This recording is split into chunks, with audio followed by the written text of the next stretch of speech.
Welcome everybody to Late Night with BS3, and tonight is a very special show. We got two great guests on the Q&E podcast. They do their thing. One of them's out of Florida. We're gonna find out where the other one is out of. Maybe they're both out of Florida, but we're gonna get into quite a few topics, talking about Falcon and the Winter Soldier. Rest in peace, DMX, NBA, other sports stories from the week. So let's go ahead and bring both of the guys in. We got Quincy Hicks. What's good, everybody? Appreciate you having me on, man. Definitely. And we got Edgar Martin. How you doing? What's up? How you doing today? Good, man. Glad to get you guys on the show. We share each other's shows, so I figured it'll be a good opportunity to get you guys on and just talk. But first off, introduce yourselves. Quincy, I'll go to you first.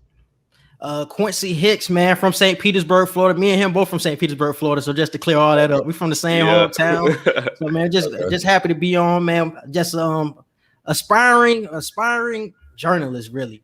Just sports production is what I really love. TV production, entertainment production. You see everything that we do now with the TV reviews, the movie reviews. So we into all of that, man. So definitely appreciate you having us on. Definitely. And Edgar. Yeah, like Quincy said, both from St. Petersburg, Florida, born and raised. We've known each other since preschool, elementary school, all that. So, hey, for real. It's definitely been a long journey. I never thought we both would have been on the same exact career path with stuff. He's way more production advanced than I am right now, so I'm definitely learning from him with that aspect. But we've been doing the podcast now since October 2019, so it's definitely cool.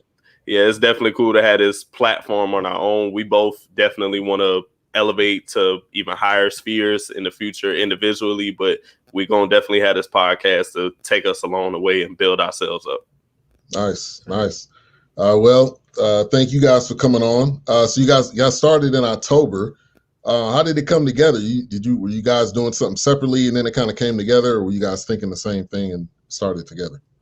I mean, we always knew each other's career paths. So we always knew that we want to do sports at the end of the day. So it was something that just came together organically. You know what I'm saying? So I hit him up one day. I always wanted to start a podcast. Didn't know who I wanted to have a podcast with. You know what I'm saying? It's hard finding a co-host with a lot of these podcasts. Like that process is crazy. So I was like, man, let me just start with my boy, man. I've been knowing this dude since like third grade. Like, let me just start with him.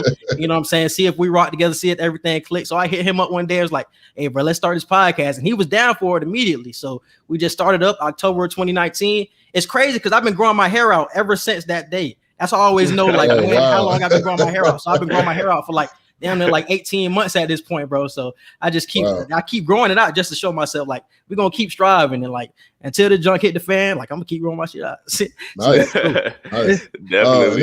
It's a very interactive show, so you may get people popping in. We got Eid Glizzies. He said first. Shout out to we call those hot dogs. We are not saying glizzies. Okay. I was like, what is that? Yeah, they're hot dogs. Okay. Got you. Okay, Edgar, if you wanted to add anything onto that. Yeah, he really just hit me up. I remember this like it was yesterday because, like you said, we both want to be involved with sports. And funny, believe it or not, both from St. Pete, both want to be in sports. Both of our birthdays are in September. So I remember this like it was yesterday. My birthday is September 24th. His is September 30th. He called me either the day before or the day of my birthday in 2019. And he was like, bro, like I got this podcast that I want to do. Like, you think you want to be my co-host with me and stuff? We're going to talk about sports, entertainment and all that. And I never seen myself doing like the podcast thing. Like my goal has always been to be on TV, be at ESPN, be this famous sportscaster and everything. And I do want to still touch that milestone eventually in my life. But when he hit me up with the podcast opportunity, I'm like, hey, what better way to build your portfolio? What better way to build your resume, build your own brand to where you might not even have to work for these other companies. You could do it on your own. If you still choose to do that, cool. But he definitely opened my eyes to like, hey, we can do something on our own that can shake the world up just as much as any major sports company. So from that call, we just prepped up like for 2-3 weeks leading up to the startup date. And we've been on a roll ever since. We've only taken 1, maybe 2 breaks since we've been doing this. It's been consistent, bro. It's been consistent. Good evening, my brother. Good evening. I hear you. Got Overton Claiborne. He's a podcaster as Good well. evening. Good evening. Talking with OC. The name of his joint. He's out of Cali.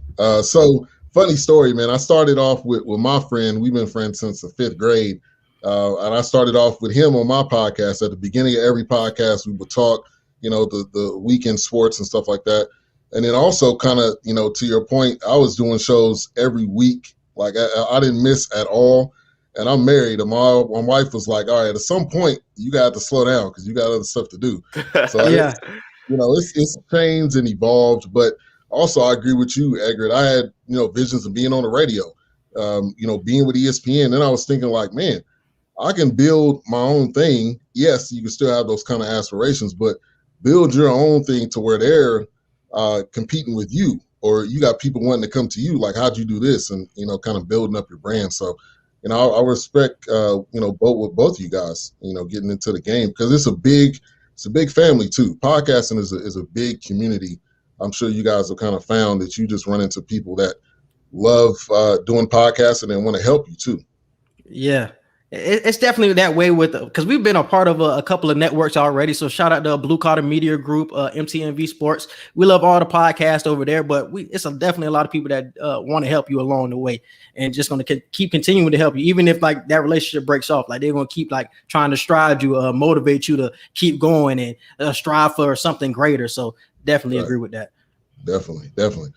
All right, so let's get into kind of the first topic. DMX, man, this one really caught me off guard. I grew up in that era of rap. I'm not sure how old you guys are, but man, DMX like was that era of Jay-Z, Nas. Like he's in that category. Am I gonna say he's the GOAT? I'm probably gonna say no, but I think he's in that atmosphere just because it's like he took rap to a whole new level. I mean, we were used to like gangster rap, but he took it to a whole new level, and he had people barking at people. Like I never heard anybody barking.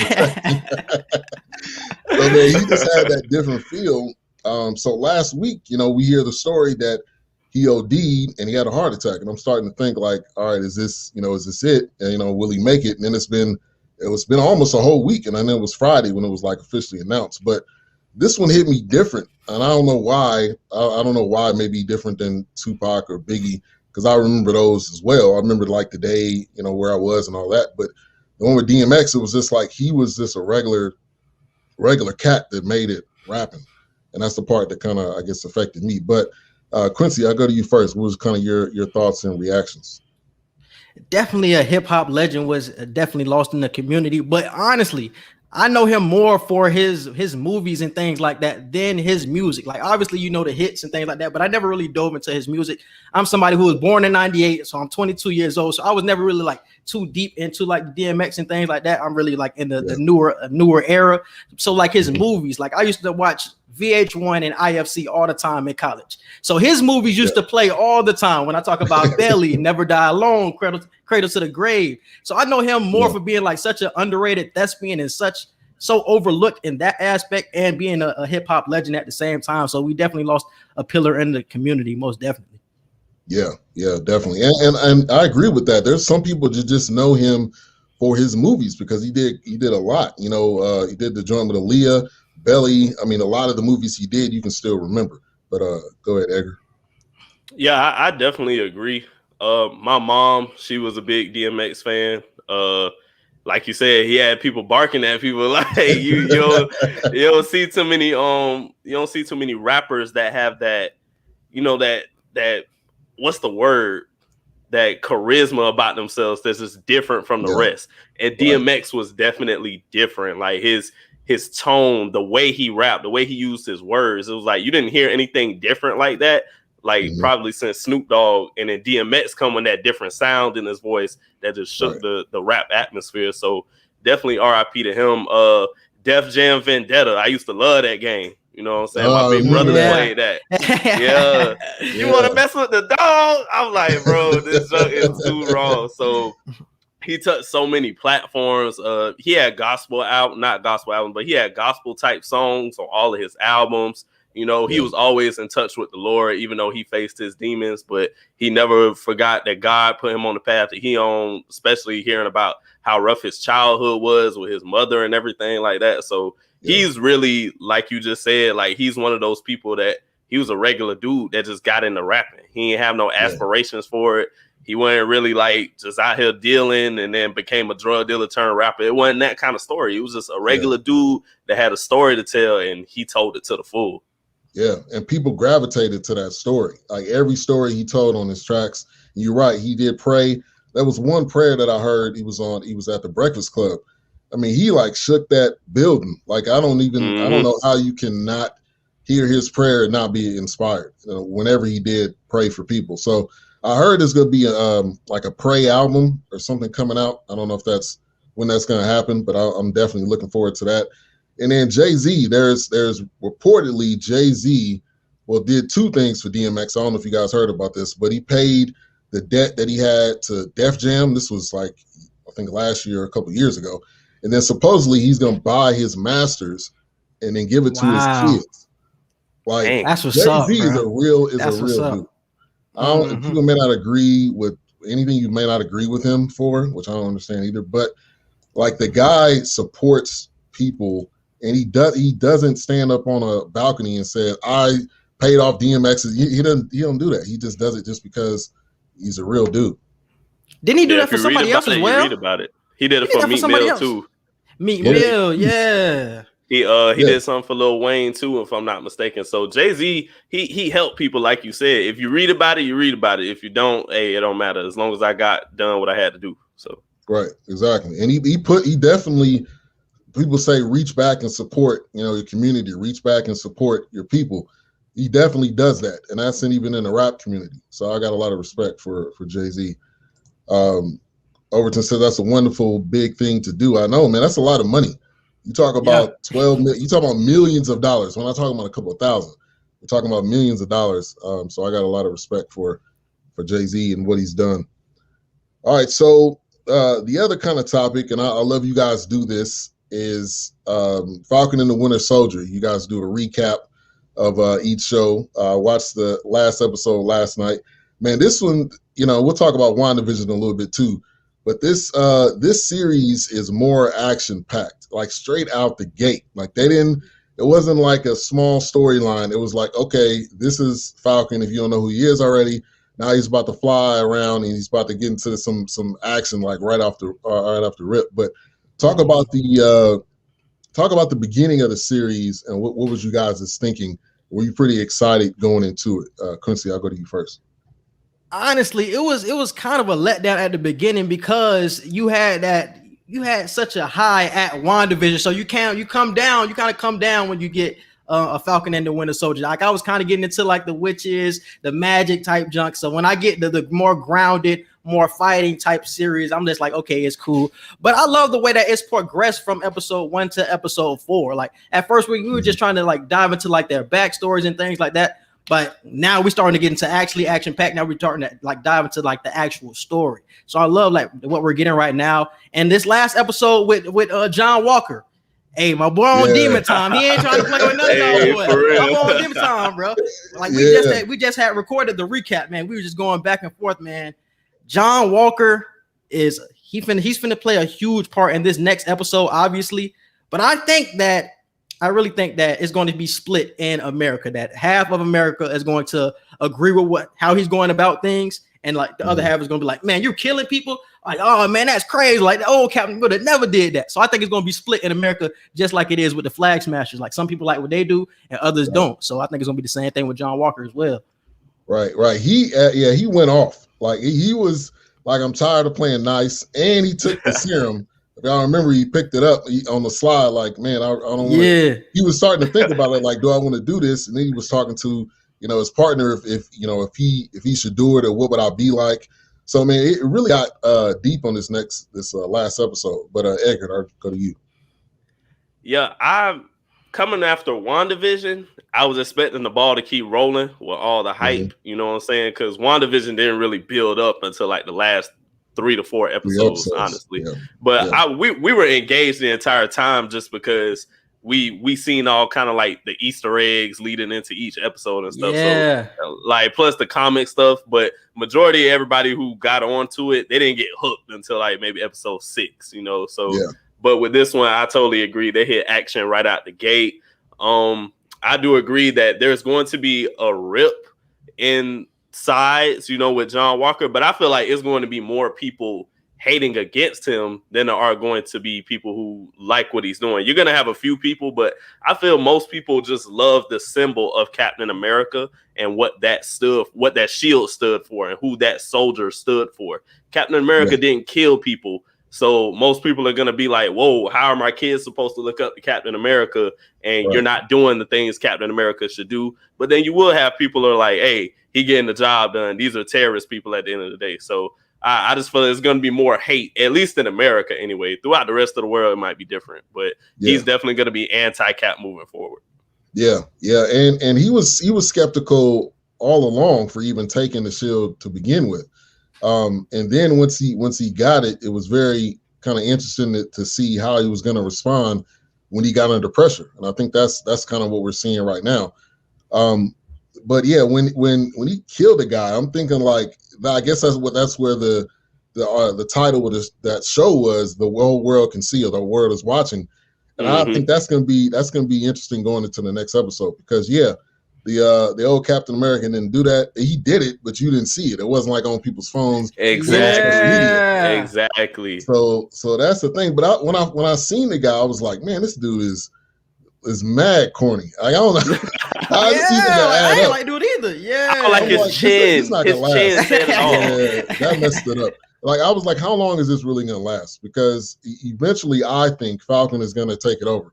Now, I don't know. I'm not that deep into the comic book aspect of it. That's just my thinking. I don't know if you guys are thinking the same thing. They're kind of like leading it along. Like, eventually Walker's going to end up destructing kind of himself, and somebody else is going to have to do it. And Falcon seems like the closest. We talked about this as well, and I think last week we had the same thought that it's going to be Falcon, since they're building up no other character to really move forward with as Captain America. But I do not think that it will be a Captain America moving forward. I think it will be split between Bucky and between Sam. Like in the trailer, we seen both of them throwing the shield at the same time and things like that. I think that's how they will share it moving forward. Like, it's not going to be one person that has the shield, because we already know that Bucky not going for none of that with Sam. Like, he can't really trust Sam with the shield anymore. So it's like, no, we're going to share this, bro. Like, I don't really fully trust you to have it anymore. So I think sharing it will be the plan moving forward. Definitely. Let me give a shout out to go ahead. I was just telling Quincy. Oh yeah, Denisha. That's my lady. That's my lady, Denisha. She put that when we was talking about DMX, I think. Yeah, definitely. Ivan Dawkins, shout out to you. I was just telling Quincy though that we're out of the era of squeaky clean heroes. Like, that is completely gone, because I was just telling them Marvel is really getting in their bag for this over the next 10 years of what we're going to get with Spider-Man and Doctor Strange, Black Panther, the Fantastic Four eventually coming. This new era of like Avengers type Marvel stuff we're going to get. The villains that are coming, Marvel is really getting in their villain bag. And I love this. But another thing that they're doing now that we're seeing with John Walker and Carly is superheroes are not going to have squeaky clean backgrounds anymore. You're not going to have the narrative of Captain America where the hero does nothing wrong. He just saves the day and saves the world. Like, no, these heroes are going to have to come up against stuff where they're going to do things that heroes usually don't do, or they're going to come from troubled past. You know, for example, Black Widow. Black Widow is the perfect example. She used to be a Russian spy, a Russian brainwashed operative and stuff, but she turned Avenger later on in her life, you know. So we're going to get a lot more heroes like that have bad backstories. Yeah. And I like that more than just everybody being a hero. You know who the heroes are. So in the future, I feel like we're gonna get more picking and choosing. Like, damn, do I really like this character, or is he gonna be on the bad side or whatever? Is he like really a villain on the inside? So it's gonna be a lot of picking and choosing moving forward. Because just like Wanda with WandaVision, like, do you really believe that she's gonna be a hero, or will she be the villain of this Doctor Strange too? Like, you gotta pick. Like, do I like Wanda? Do I not like Wanda? It's coming. It's like that's how it's gonna be like for this whole phase 4. Yeah.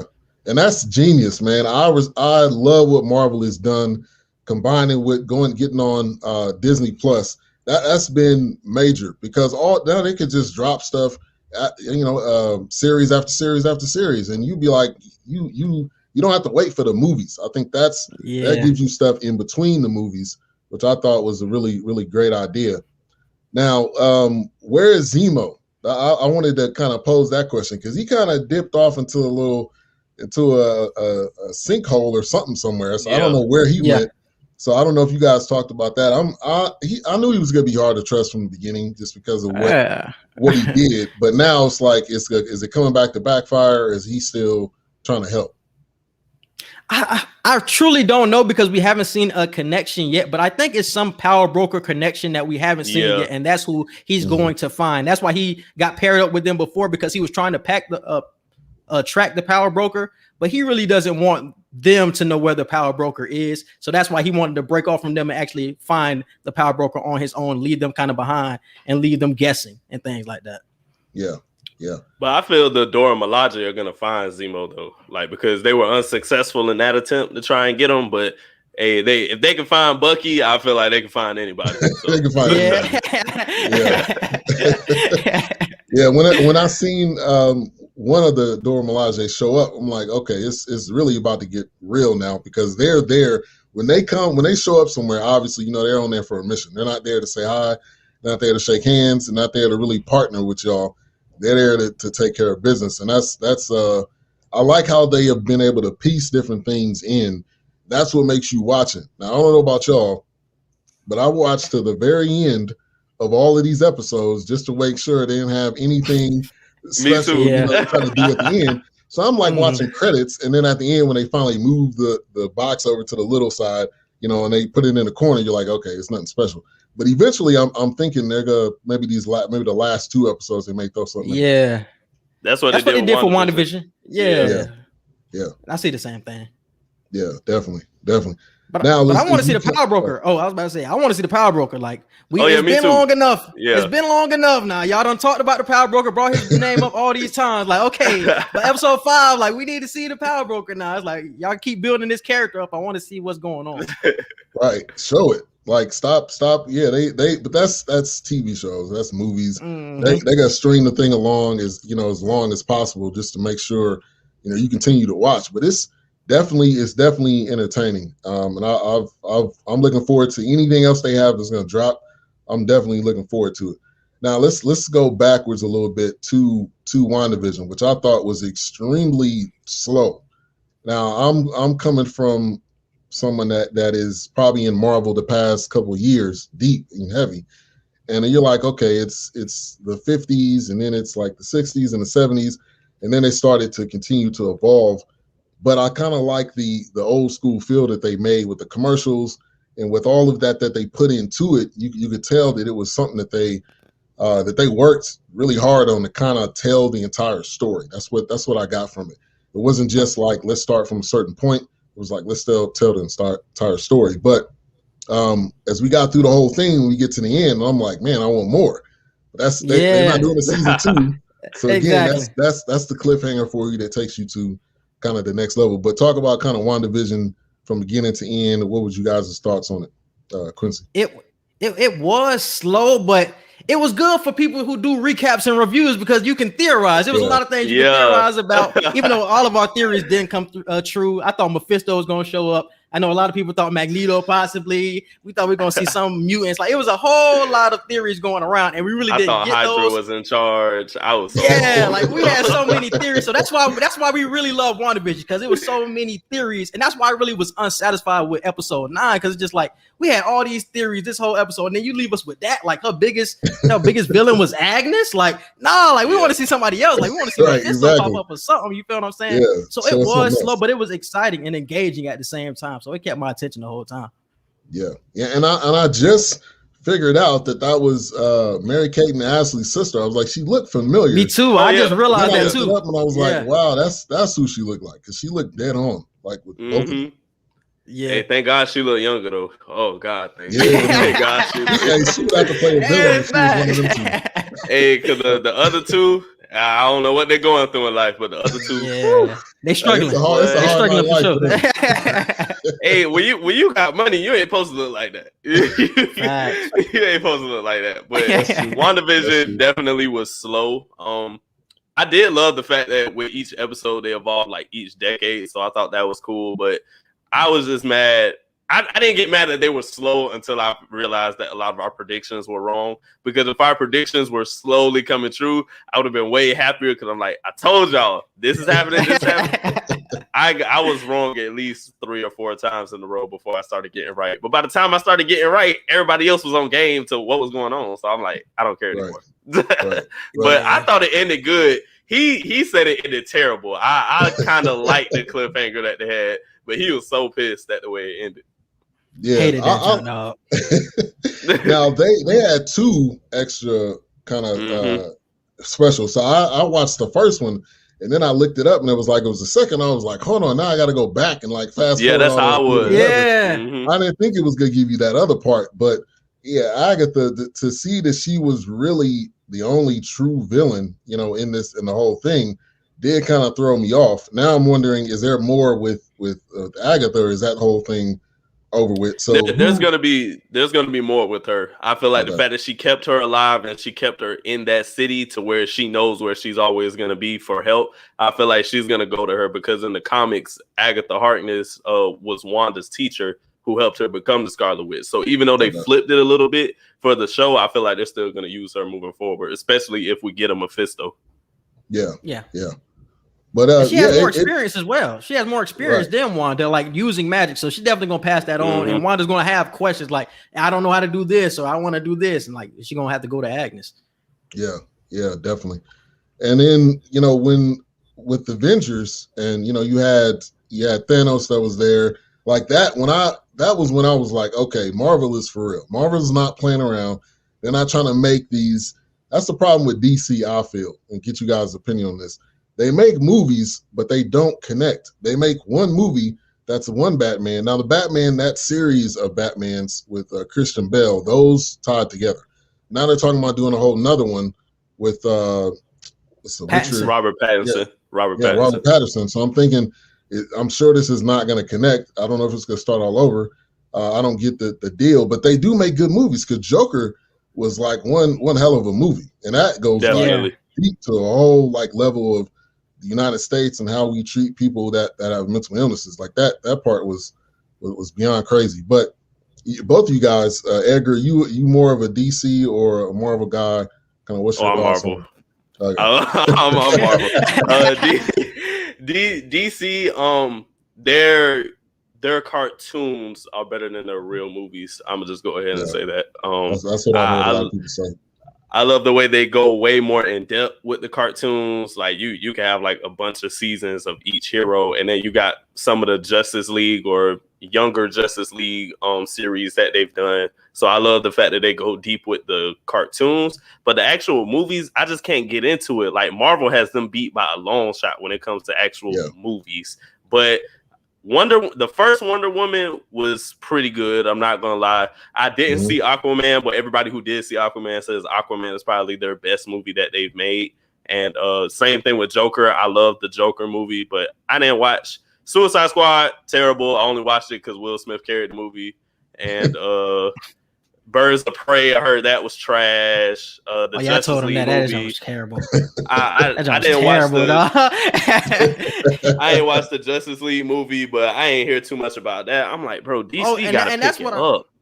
And that's what I wanted to talk about. They need to have Zack Snyder doing all of their movies from now on, because that Zack Snyder version of the Justice League was beautiful, bro. That movie was beautiful, and just like you said, how they usually don't connect to their viewers, they connected with their viewers in the Snyder version of the Justice League. They had Cyclops was like somebody whose body had to come back to form, him and his father's connection, and it really made you feel like the emotional appeal with his character, and he was really like the heart of that movie. Like in the first Justice League, they really didn't dive into the Cyclops like you wanted them to, but in the Snyderverse, even though it's like 4 hours, so obviously you got to dive into something. So they dove into the Cyclops, and it really made you connect with the movie, and it made the movie way better all around.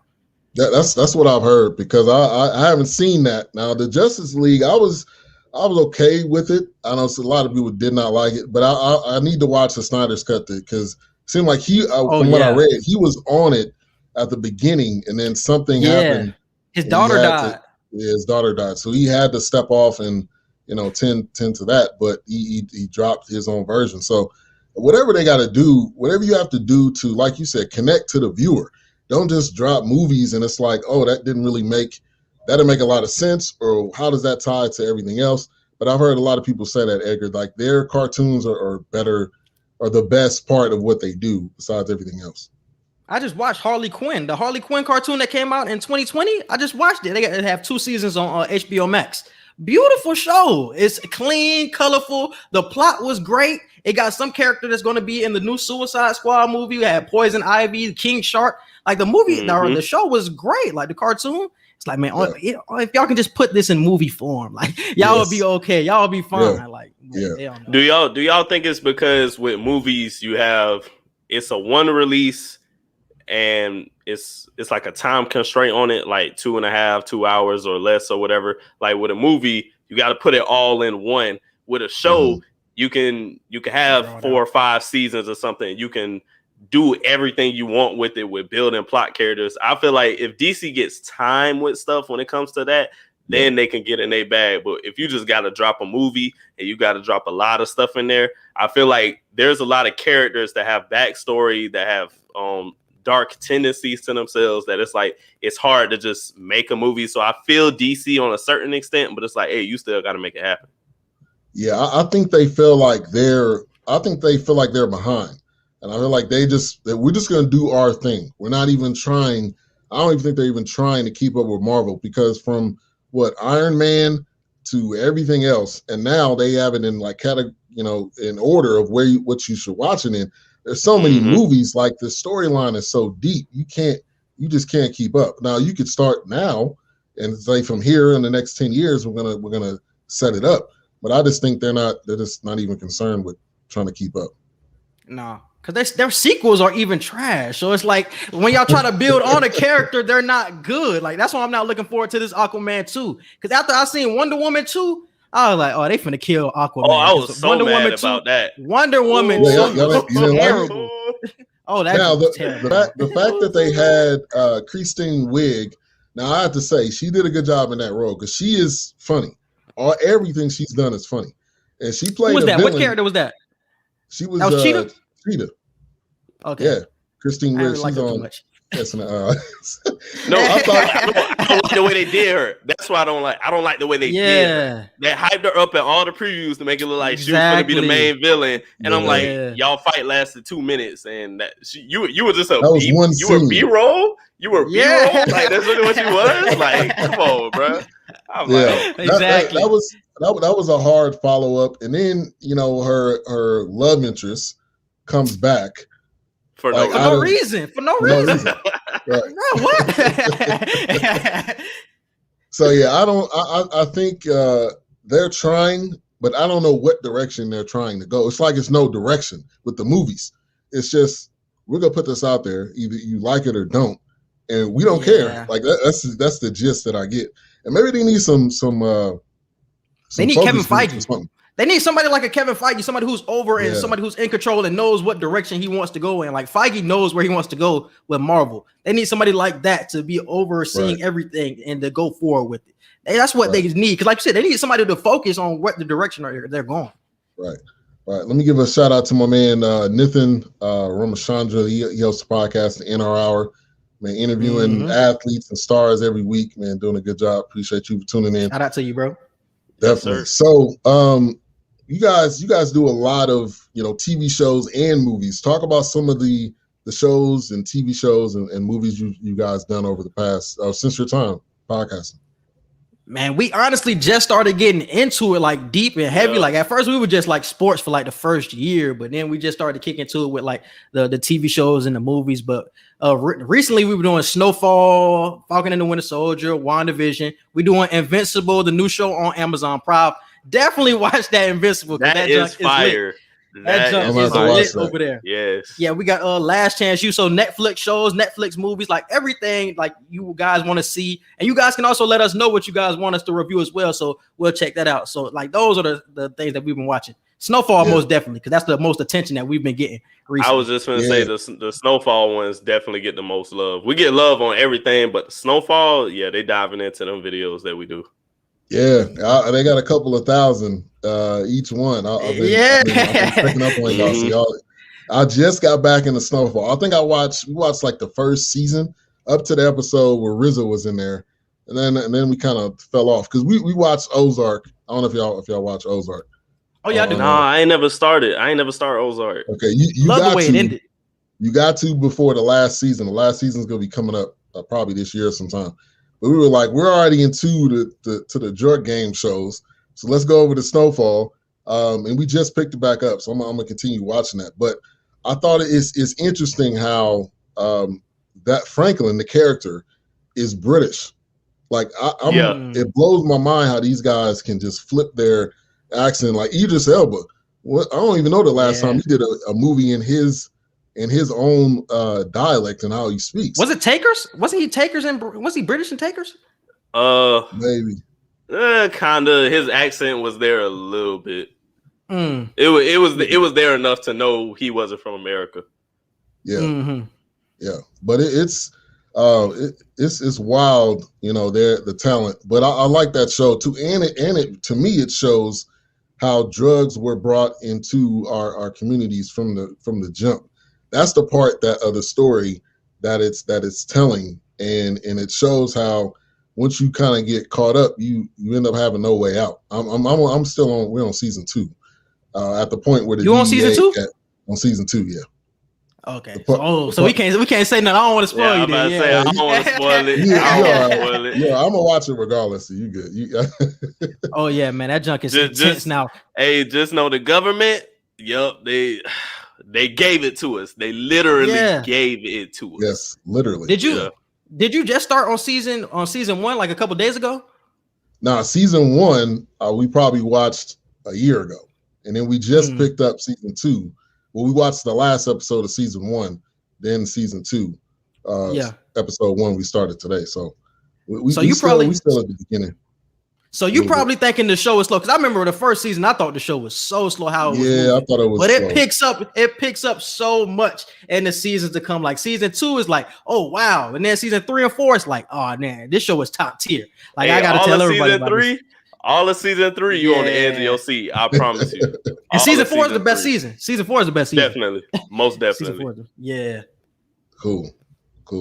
But I wanted to touch on what you said about the actors, though. The British actors getting a lot of these American roles. I feel like it points out the diversity that a lot of these British actors have over American actors. Because how many American actors can you look at and say, yeah, they could do a British voice or they could do a different accent voice, but you can look at all these actors, black or white or whatever race, from other countries. I'm about to say Tom Holland British too.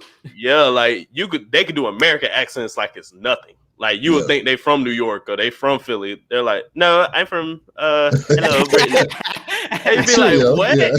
I thought you was all the way from. I thought you was from New York and you way across the water. I'm like, bro, American actors, y'all better diversify yourself, boy. Or American films get taken over by British people. Daniel Coulier, man, to do Chairman Fred Hampton, like that's a different accent, and he's in a different state, and that's the best role he's done in his career. I'm gonna say it right now. That is the best role he's done. I agree. Lakeith Stanfield. I feel like people sleep on this cat. I love Lakeith. I'm waiting for him. Probably my favorite over Kahlua.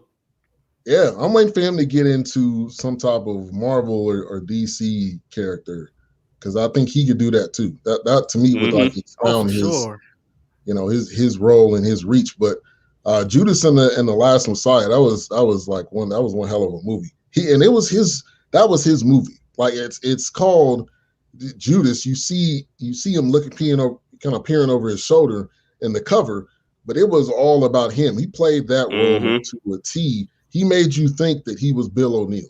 Like it was. I thought it was really well. And how did you feel about the Oscars not nominating either one of them for Best Actor. They both were nominated for Best Supporting Actor, and they were both like the two leads of the movie. Yeah, I told him, yeah, we had talked about that a few episodes ago, and I was like, bro, nobody's pointing out the fact. RIP to Chadwick Boseman, but I honestly feel like they didn't put one of them in Best Actor because they were just trying to give that award to Chadwick Boseman. Now, granted, I didn't see the recent movie he was in before he passed to know whether or not he gave a Oscar-worthy performance, but I don't feel like that's reason enough to slight Daniel or Lakeith by not nominating one of them for Best Actor, because who else were you going to put for Best Actor from that movie? The CIA dude? Like, he wasn't the lead character. He was a supporting character. Lakeith should have been nominated for sure. He was the lead. He was the guy in that movie. Without him, that movie is nothing. It's a documentary about Chairman Fred Hampton. That was it. That would be it. But it was more about Bill O'Neill than it was about Fred Hampton. So I that was definitely a snub. A snub that they shouldn't have did. Yeah. But that dude's range is something crazy, man. When he can go from Sorry to Bother You to Atlanta to Judas and the Black Messiah and to The Photograph, and I could keep going on and on. The Death Note he was in, this man's range is something that, like you said, is not talked about enough in the community, bro. It's crazy. People keep sleeping on him. Sorry to Bother You That's one of my favorite movies, bro. That's one of my favorite movies. I love the message. Classic. Definitely Atlanta too. The role he played in Atlanta, which was like a goofy weird, goofy genius kind of like. Yeah, was dope too. I think he's one of my favorite. He's becoming one of my favorite actors at this point. Now, I gotta ask you guys: did you hear the story or rumor maybe that Denzel may be coming over to Marvel? I'm hearing maybe in like a Professor X type role. I don't know if that's true or not. I would like that though. Whoa! I would rock with that. I would, because I wouldn't think of anybody else unless you're finna bring back Patrick Stewart, who the original. You got to bring back something new, and a black dude just cut his hair. I'm like, I can see him being Professor X. I can, bro. I can see it. A bald Denzel. I don't know if I'm ready for that. Denzel. I don't know if I'm ready for that. I can see it, bro. If anybody can do it, Denzel. I gotta see a meme. I gotta see a meme. I haven't seen him bald yet on the movie. I gotta say that. That's what I'm saying. I gotta see a meme. I gotta see a meme before I just give my ass. I like that. Did y'all see the Little Things? The latest. Hated it. We reviewed that as well. We reviewed that. Yeah. Terrible. It wasn't terrible good. Movie. Oh yeah. I'm not sugarcoating. It was terrible. Waste of 2 hours. I didn't like it. It was it didn't fit. You never figured out who did it. But I got to give Jared Leto played one of the weirdest characters I've ever seen. Yep. That's the only thing I'll say. If anybody gets some praise in that, you got to give it to him. Facts. And then Remy they built Malek, you up for nothing. Yeah. They built you up. They keep building you up, keeping you like, oh, we finna get something crazy. It's like, we got nothing. All right. Exactly. Remy Malek's teeth is really like that. I didn't think that was his teeth. I know exactly what you're talking about. Because he was in the Queen movie. And they said he had like some type of something that prosthetics or something he had in his mouth to help, but that dude's mouth is really jacked up. Yeah, it is. He said, I'm definitely not ready for that. Shout out to Walter Strong. Maybe you're talking about Denzel. Denzel. I told you. I'm ready for that. They're going to have to back up the Brinks truck, too, because Denzel he's not taking no... They got the cheap. Not taking no cheap. They can do it, though. That's no problem. I could see Denzel playing a villain. I could definitely see him playing a villain for sure. But this is the thing I would say about Denzel. That would break the mold that a lot of people, or the criticism that a lot of people have of him, that he has like the same type of roles in a lot of his movies. Like you get the same type of Denzel. When if he plays Professor X, that's something completely different from every other movie that he has played in, and that he will get major love. He's like, oh wow, like that's a Professor X vibe. So I think that's something that he's different, and I think that's a challenge for him, and he will try to do or go for it. And that's what I think he's at this point in his career where I don't need to do. He did the little things, which really didn't make a lot of sense unless he was just kind of presented with it or he was like a producer of it or something. But I think he's at this point where if I'm not doing something different, I'm not just gonna do like any old role. I don't really need the money. I don't need to just do stuff just because. So I think that would be a huge challenge for him. I would look forward to it if that's true. He better do something before his son start to take over, because his son starting to blow up. Well, he better start something, boy. Hey, John David right there. He better start doing it. Hey, I bet he's so proud, though. I bet he's so proud. Because how often do you see the child live up to the expectations of the parent? Like, we definitely don't see that with athletes. I don't think I've ever really seen it with entertainers. Like, you got like Diana Ross, both of her kids are doing great. Her son and her daughter, both of them. But other than her, I personally, off the top of my head, I can't think of too many kids that live up to the film expectations. So if you Denzel Washington's son and you killing it the way you killing it now, I know Denzel just sitting back like, hey, I don't care what I do the rest of my career. My son finna eat. Right. Exactly. And I don't know if y'all heard, but he did, when he would go in and do, would kind of read his lines or, go in for a job, he wouldn't tell people that he was Denzel Washington's son, because he just wanted to do it on his own, which, man, the guy's got range too, from Ballers to some of the latest, I haven't seen Malcolm and Marie. I haven't seen that yet. My wife watched it. She thought it was really good. But the other movie he was in, Tenet. I haven't seen Tenet. Was that good? I ain't seen Tenet yet either. Confusing, bro. I haven't watched Tenet again. It was confusing on the first watch. I didn't want to go back. Was it on an Inception level? Past Inception, bro. Past Inception. Past Inception was a little like back Christopher Nolan said, "Oh, I did Inception. I did what's the other movie with Guy Harvey? Damn, you know what I'm talking about, bro. Oh, Guy Pearce. Oh, Memento.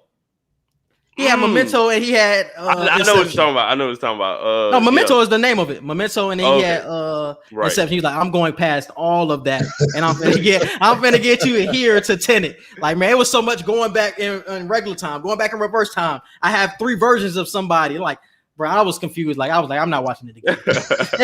Like, I'm done. I'm checking out. Yeah, I'm good. Maybe it was one of those movies though you have to watch more than once, because I ain't too mad at movies like that, because I'm somebody, I'll rewatch a movie if it's good enough, you know what I'm saying? So I would definitely be somebody, I will watch it a second or third time, and then maybe you might be like, oh, so I see what's going on now. Like, it's not a movie you could watch the first time. And I feel like it was like that with Us. Like, a lot of people did not understand Us when that came out. And it's like, you got to watch that like 2 or 3 times. If you're the average person, you got to watch that 2 or 3 times, because Get Out was just so blatant. It was just so pure in your face. Like, you got that instantly. But with Us, it was more context. It was more of a look yourself in the mirror. I'm not just going to do these white people after you. No, I'm going to do look yourself in the mirror type stuff. And a lot of black people ain't get that. Yeah, I agree. After I watched that movie, I was like, okay. Like, I'm not planning to watch it again, but now with you saying that, maybe I should. But I was not. I wasn't feeling Us. I thought it was. It was. I mean, it was great. It was a great theatrical movie, but to me, it just didn't. It didn't click. So maybe I just need to watch it one more time. Didn't live up to the Get Out hype. I think that's what it was. Like, it didn't hit like the Get Out like it did for a lot of people. Everybody expected another movie where it's just white people trying to do something to black people, but Jordan Peele behind it, so the black people gonna win. Like, everybody thought it was gonna be something like that, and Jordan Peele said, "No, I'm gonna make y'all do some Michael Jackson look in the mirror type stuff." And nobody understood it then. Yeah. That's the same thing with Coming to America too. Man, Coming to America, the first one, I'm still reciting lines to this day. But when 2 came out, me and on one of my other shows, we reviewed that. I just wasn't, at first I wasn't feeling it, but then I get it. It was a reunion. It wasn't like let's do 2 to build off of 1. It was just, let's bring everybody together. Y'all been wanting to see it, so here it is. But don't give them a pass for that, bro. Do not give them a pass for that trash, dog. Please don't give them it sounds like you're giving them a pass for the trash you see. And I'm not accepting it.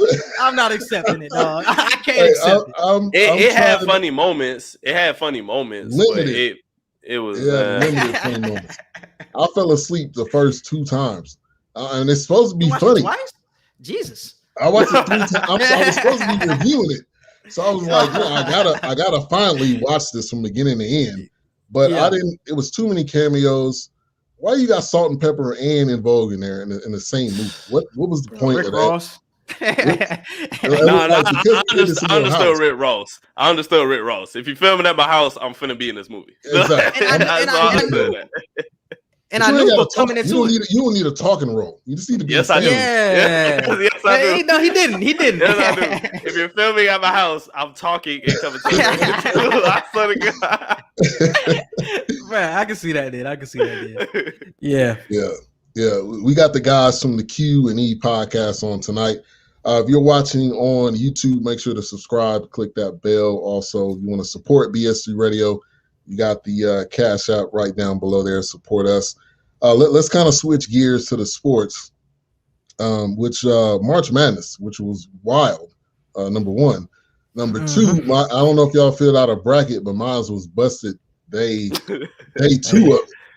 Old Roberts. Of all teams, I was not looking at that one. But how did y'all's brackets kind of end up going? And I only ended up winning like 35% of my games. I only filled out one bracket though. I only filled out one bracket, and it was like 35%. Like 3 of my Final Four teams lost in like the first weekend. So I was like, it was pretty much over for me at that point, because I had Illinois, Ohio State, and Texas. All of them lost first weekend. So I'm like, bro, it was no point. I mean, my prediction came true because I was saying all the way since January that Baylor was going to win it all. So I was somebody that I was on the Baylor train the entire time, and I knew they were going to meet with Gonzaga. Quincy had Gonzaga going all the way and winning. So we got the matchup we wanted to see. It just didn't happen the way we wanted it to. But majority of my teams made it to the Elite Eight. Not the Final Four, but majority of them made it to the Elite Eight at least. Yeah, and my thoughts from the beginning of this whole thing was, if Gonzaga doesn't win it this year, they will never win it. This was like a perfect situation. They got that's a good conversation. They got a freshman that I don't think they've gotten a one and done freshman, maybe that I can think of, maybe ever. Nah. Zach Collins. Zach Collins was one and done. Okay, yeah. But he wasn't expected to be one and done. Like, he was one of the players, like, you thought he was gonna stay there, but he ended up leaving first year. But Suggs is clearly a one and done. Yeah. And then they had the upperclassmen, and it was a COVID year, so it's like they had all of these things working in their favor, and they got scraped by Baylor. And this is Baylor's first. Well, this is in Texas since Texas Wesleyan back in, I think that was the 50s or 60s. So that Texas team has won. So I was blown away. I was surprised. I had Gonzaga and Illinois, and Illinois got knocked out. Same thing. Yeah, my bracket was done.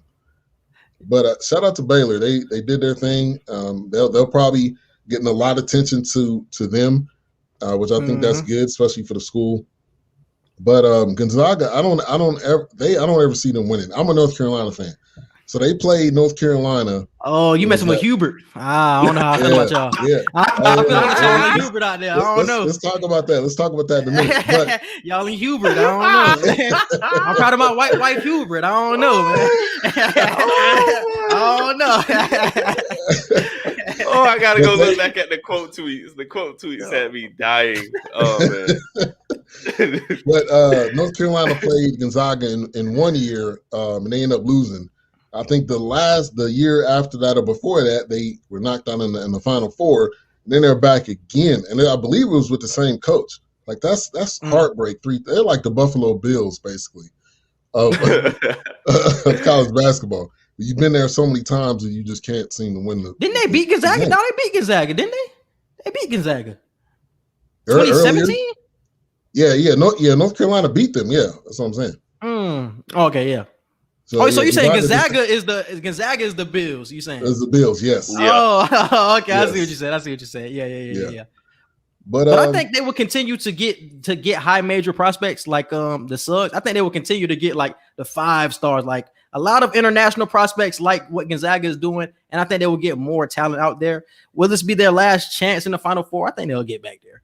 I don't know if it'll be next year, but they just have that program. They have that type of program that you're always going to trust. Like, only reason like a school like North Carolina right now, I feel like y'all might be in trouble when it comes to recruiting players. Like, obviously we just laughed about the Coach Hubert thing, but honestly, you're stepping into a whole new wave of North Carolina now. It's been Coach Roy there for however many 30 plus years now. Yeah. It's been a long time. Dino Roy.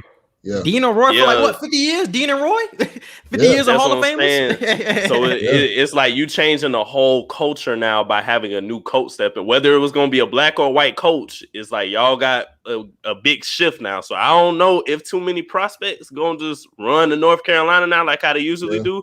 They might if they just believe in the program that much. But I definitely feel like Coach Roy had a huge impact on that team. So I'm interested to see how your team gonna do with getting these high school players or getting these transfer students. Right. And Kessler transferred before. I seen that. Before. So I think maybe Kessler kind of seen the writing on the wall, or maybe him and Roy wasn't seeing eye to eye, or I don't know. I think he would have got more playing time. So I don't think maybe playing time wasn't the issue. But I had a short list. You know, it was either Stackhouse, Hubert, or they had this other cat, West.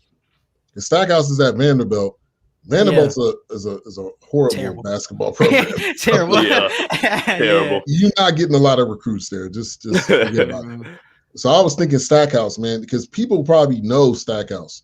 Either their kids know Stackhouse or their dads know Stackhouse. And that's North Carolina pedigree right there. Now, with the Hubert Davis, the guy, to me, he's paid his dues. This is you've been here with Roy. I don't think the other guy, I think his last name is Robinson, I don't think he wants to be a head coach. So I think Roy had some say-so, and he said, my guy is Hubert. Hubert has paid his dues. I think this is a reward for being there. I don't know. I don't necessarily see him as somebody that can just walk, into a kid's room and say, come to North Carolina because I'm Hubert Davis. That's not. They can't do that anymore. Oh, definitely not. All and call kids or talk to their parents. Hey, this is where you know me. You know North Carolina. You know what you did. I want you. Like, that's all he had to do. Now Hubert's got to be going out to people's houses, doing Zoom calls. It's a whole new era of North Carolina basketball. I agree with you, Edgar. But I think just the storybook North Carolina, I think, is just going to get recruits, I think, off the name. I don't know if they're going to get one and done type guys, though, because you don't have that same relationship and I'm sure Roy had a way he was funneling guys to the league. The past 5 years, Kobe White, Kessler maybe would have been that guy possibly if he was healthier, but every single year he was putting guys in the league. But Quincy, I want to get what's your thoughts on Hubert? Hubert, it's gonna be tough for recruiting, especially for that video. That video going to set him back a couple of months, man. 'Cause, man, proud of my white wife, huh? A lot of black players gonna look at him like, man, I thought I could trust you, but look, you might really. Out to the administration. I thought you was down with the culture. Exactly. So I'm like, a lot of black players gonna be like, I don't know. I'm gonna go to Duke. So I feel like a lot of players are gonna do that. It's gonna be tough with recruiting, man. It's going to be tough for recruiting. It's not going to be the same type of effect. I wish him well because he is a black man, so I still want to see him succeed, but it's going to be tough, man. And they are still going to be comparing him to the legacy that was left behind by Dean and by Roy. There's always going to be that comparison. So the fans are still going to be expecting these 25-win seasons when you guys might not have the talent. A lot of players might transfer out because it's just a different era, like you guys already said. So, man, just got to lower expectations with the new coaching staff and let him build it up with his kind of players. Yeah. But I'm North Carolina through and through, and I do know they've had rocky years. This year was extremely rocky, and they got knocked out in the first. I at least had them beating Wisconsin, but that was the furthest I had them going. I'm a realistic fan. Not we Florida fans, bro. Trust me, we understand realistic. Man, I had Billy, man. So y'all a Gators fan or? Yeah. Okay. Man, having Billy there was major those years. Joe Kim Noah came out of that. Al Horford. Horford came out of there. There's a lot of cats came through that. Chandler Parsons. Yeah, Chandler Parsons. We had some players, bro. Yeah. But the tournament, I'm just happy that the tournament happened because last year, that's how I knew COVID was real. When they said we are not having an NCAA tournament. When I seen that come across my timeline, I'm like, okay, this is serious because that's money. We're not talking about chump change. Abilene Christian, for upsetting Texas, they had some multiple millions of dollars just for doing that. So you think of the major schools, the Dukes and the Kentuckys and all of them, how much money they get from boosters. Like there's a lot of money that's lost when you don't do an NCAA tournament. Exactly. I definitely agree. And I was scared that this one was kind of going to fall through the cracks because I don't think it was like in a contained bubble because you see people from VCU still ended up catching COVID or whatever. So I was kind of scared like something was going to happen with that, but they ended up continuing to persevere through it. So I'm glad that we got a winner, bro, because last year was definitely tough. Yeah. That was tough to see. And then you had, Kentucky that wasn't in it this year. You had Duke that wasn't in it. That's the first time since got to be at least the 70s. 70s, yeah, really. Yeah. And now I'm starting to wonder how much longer with Roy retiring. Now we're gonna see what's the clock on Coach K. That's what I just told Quincy. Syracuse, that coach, Boeheim. I don't think he's got that much longer. I know his son's playing, so if I was him, I would say I'm just gonna wait till my son leaves and then I'll probably retire. So we're going to start seeing a kind of passing of the torch, with some of these older coaches. And I just told Quincy that the other day, and I told him that like 1 or 2 podcast episodes ago, and I said it months ago too. Like the Blue Bloods are not running the NCAA no more. Like you have Gonzaga. Now you got a team like Baylor, a Texas team that nobody would have thought getting this far. Yeah. You got schools like Alabama and the SEC now, like building their dynasty of running SEC basketball. You got all these different teams from these different conferences now to where it's not just the Blue Bloods running through everybody. And with Coach Roy retiring, like you said, what's the clock on Coach K now? What's the clock on Syracuse? Yep. What's the clock on Kansas and their coaching? And what if they get a coaching change with something? You know what I'm saying? So all of these Blue Blood programs, they ain't finna just be running through people no more. It's finna be so diverse on who has a chance to win the Final Four. Yeah, and I thought Coach K was going to be the person that was retiring this year. I didn't think Roy was going to be the one. I thought Coach K because he had an earlier incident earlier in the season where he was like he was going back and forth with a student, like a student reporter or something like that I had heard about. And he had like some altercation with that. I thought that was going to be like the straw. Like they already had a losing season. You had that type of altercation. You got backlash for that. So I thought he was going to be like, man, I'm going to just step back. Like I got my legacy. Let me just get out of here. So I was really surprised he didn't retire and Roy was the one to step back. I thought it was going to be Coach K. I know Roy was C70. So, I mean, he's been doing this for so long. He's had some health issues. I figured the end was coming, but I didn't think it was this soon. And he did it at the worst possible time. He did it on April Fool's. So I'm thinking like this isn't true. So I was reaching out to all my North Carolina. I know a guy that's the editor of Keeping It Hill. It's one of the the one of those fan type sites. He was like, "No, it's real. It's not a joke." And I was like, "Okay." So I had to go to Twitter, and you got players saying it's not a joke. I'm like, Roy, you couldn't have waited 24 more hours, Roy. You had to do it on so that, to me, that was I was starting to figure out if it was real or not. And then then we get on the coaching search. So I mean, I think Hubert he's the safe hire. I don't think that we're gonna try to go knock on somebody else's door, try to lure somebody away. They're gonna keep it in the family. I do know that.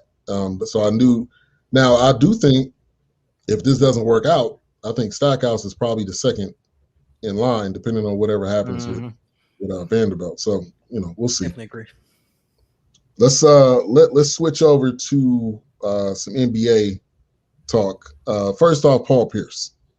But I think y'all talked about this. Talk volume 34. Yes, sir. Booty talk, Paul. This guy, Paul. Now, I think Paul knows. Paul has a job somewhere else. I think you don't. That's the old thing. My parents and probably your parents and everybody's parents would say, you don't mess up the current situation you have until you have another job. I don't know where this job is, but for the fact that he was just like, I'm done with ESPN. I don't think it was like he was done with them before they officially said they were done with Paul. Yes.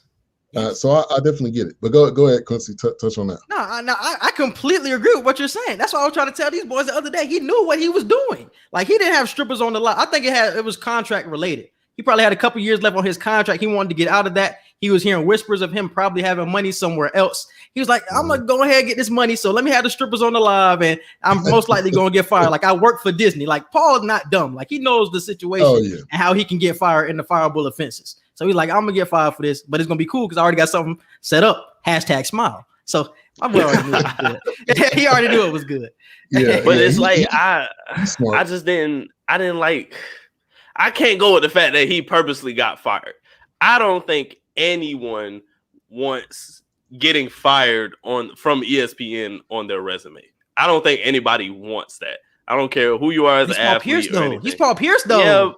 Yeah, but we had to talk with Derek. You know, a lot of people don't like Paul Pierce's takes when it comes to stuff. Yeah, you're Paul Pierce, so you might get a job anyway off of face. But there's a lot of fans that don't like his takes and his opinions on what happens, especially with the comparison he would give with him and other players and stuff. So, you know, it's like you're not really that liked on ESPN anyway by the fans. So do you really want to add getting fired by ESPN to your name on that? I don't know. I can't say he purposely did that, but I do agree he probably did know he has another opportunity somewhere else. I don't think he just purposely meant to get fired, though. Because how do you know he's going to generate more money elsewhere? Like the $250,000 offer that everybody was talking about, I'm pretty sure he's accumulated something close, if not past that, with ESPN. So are you just going to get that as a one-time payment? I don't think he's getting that annually. You're not getting that in a year. So why just leave ESPN like that? I don't know. That part I don't get. I get you there. But I do think some people are just petty like that. They're at a point where, okay, you were going to fire me, so I'm just going to go all the way there and do this on a live. I think he was just being petty. Now, I do think Fox Sports could be a possible destination. They had Whitlock there for however long. So, and they're in that. He got fired? Whitlock? Whitlock got fired? Yeah. Whitlock's not there anymore. He went somewhere. How long has it been? Else. I stopped keeping up with Whitlock a long time ago. I stopped keeping up with Whitlock a long time ago. I stopped watching him a while ago. Yeah, I didn't even know he got fired. Yeah, he's. I think he's with some like startup or something like that. That's crazy. People like clickbait. When that comes to TV, that comes to radio, that comes to posting stuff on social media. So, whatever place he goes to, they'll take his takes because that's what's going to get people to watch and to argue with it. So I think Fox is the destination, possibly. I heard Barstool, which I know they probably wouldn't care. So I think he was just being petty. And plus, he knows that, like Draymond said, people don't love you like that. Facts. They don't. He knows. Yeah. But I think he's going to end up going to the porn site for the $250,000. I think that's more of his setting, and I think it'll be more of a chill vibe. He doesn't have to be like on like an ESPN or a Fox Sports type of vibe. He doesn't have to force takes. Like, he can just chill and just talk about sports, and they're paying you good money. He probably going to be the same type of environment, just like the IG Live. Strippers in the background. I'm just talking about sports though. So that's the only difference. I'm talking about sports. Monica, baby, wait, come through. That's all we need. That's all we need. All of that for 315 viewers. Hey, that's good. But it got to 1 million. That was the funniest part. Him talking to somebody watching. Like, hey, you don't even know what this person look like. It could be like, hey, Monica, what's up? Come on, like, here, put the address. I'm like, bro, you just putting the address out on social media. Hey, I'm stupid because I'm thinking he talking about the real Monica. I think he talking about the singer. Talking about Monica come through, baby. I thought he was talking about Monica for real. Talking about some random Monica that was watching because it was Paul Pierce on live. That was it. Facts. So now, who are they going to replace him with? Now, maybe, I know sometimes they got Jalen. They'll find somebody. They'll find somebody. Yeah, it ain't.